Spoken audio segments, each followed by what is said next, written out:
Hey guys, it's Warren here and I'm doing a slightly different type of video for you today, and the reason is I want to teach you about a method I recently learned about how you can save $667.95 per year, whether that's in dollars or pounds or whatever currency you're working in. And the best thing about this method is you hardly even realise you're putting the money away whilst you're saving. So how's it work? Well, it's actually quite simple because all you have to do on each day of the year is save the amount in pence or cents, again whatever currency you're working in, whatever day of the year that is. So if we're going to start on the 1st of January, you'd pay in 1p because it's the first day of the year. On the 2nd of January, you'd pay 2p, 3p on the 3rd of January for example.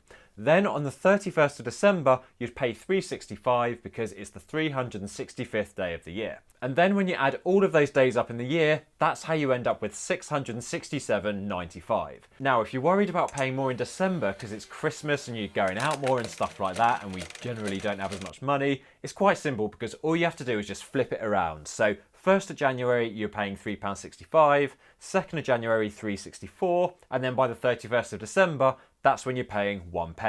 So hopefully you can see this is actually a really easy way to save whilst hardly even realising you're doing it. And the good thing is you'll have a big wad of cash in December, whether you want to treat yourself or use it to get you through Christmas. Now, one thing I would say is although we're only saving a small amount every day, it still is really easy to lose track. So what I've done is I've gone to the liberty of making my own savings chart, which you can download. I'll stick a link on screen just there and in the description of this video. And what that does, it's a table of each day of the year, and it shows how much you should be saving for each of the days, plus a running total of how much you should have saved on every day of the year, if that makes sense. So for example, if you forgot to put any money away between the 1st and 10th of February, for example, all you have to do is go down to the 10th of Feb and it'll tell you how much you should have saved so far between the beginning of the year and the 10th of Feb. So now it's actually really easy to keep track. If you want to go ahead, download that checklist, print it off, and it's also got little tick boxes as well, so you can tick off each day that you saved. And just make sure you keep it by your money box so you don't lose it and it's easier to keep track.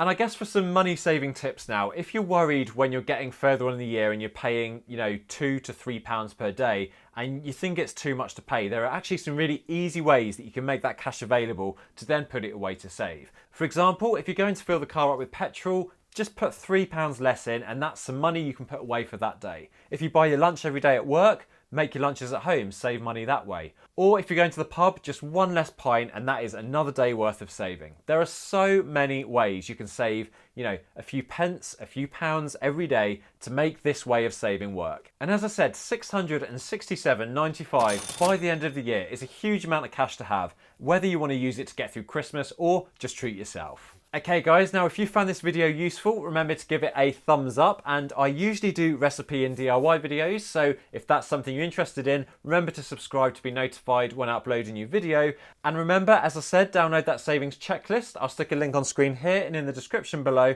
and that will get you off to the perfect start when saving money this way. Thanks again for watching guys, and I'll see you next time.